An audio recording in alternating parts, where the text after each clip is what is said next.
Hi everyone, it's nice to see you virtually. My name is Miss Burnett. For those of you who I haven't met yet, I'm the new drama teacher. I'm excited to meet all of you when you eventually get to school, but for now, saying hello through the internet. So all the Essentials teachers are doing an around the world thing for all their lessons online. So the first country that we're going to be studying is Australia. So for drama today, what we're going to be doing is reading a folktale from this book, and it's going to be a folktale from Australia. And so while we're reading this, I want you to think about maybe what the setting of the story is. And for those of you who maybe don't know what setting means, so setting is where the story takes place. So in a place like Australia is always super hot and sunny and has lots of different fun animals in it. So while we're reading, be sure to think of what you think maybe it looks like in your head, because there's no pictures in the story, so I'm going to need your help making those pictures. So this story is called Tiddalik the Thirsty Frog. Long ago, in Dreamtime, when the world was still being made, there lived a small frog called Tiddalik. The hot sun made him thirsty, so Tiddalik hopped down to the water hole for a drink. Tiddalik drank and drank until the water hole was dry, but he still felt thirsty.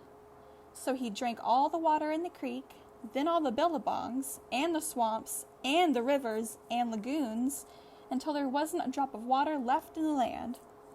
After he'd finished, Tiddalik's belly was as huge as a mountain, and he was too heavy to hop anywhere. When the other animals grew thirsty, there was nothing for them to drink. They pleaded with Tiddalik to give them some water, but he kept his mouth firmly shut. "Let's make 'em laugh," suggested Wombat. "Good idea," said Kookaburra, and she told some jokes. But Tiddalik didn't even smile. Koala stood on her head, Echidna made funny faces, and Lizard danced a silly dance, but still Tiddalik sat with his lips closed tight. Last to try was Kangaroo, who boxed with his shadow. Thump, thump, thump. The thumping disturbed Platypus, who'd been sleeping nearby. "Who woke me up?" she said, snapping her beak. Tiddalik stared in surprise. He had never seen such a weird-looking creature. Platypus banged her tail and tapped her webbed feet crossly. "Well, what's going on?" The angrier she got, the more ridiculous she looked.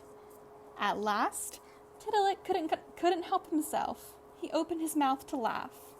"Watch out!" cried Wombat. Out gushed a great flood, filling all the water holes and creeks, the billabongs and swamps and lagoons, plenty enough for all the animals to drink.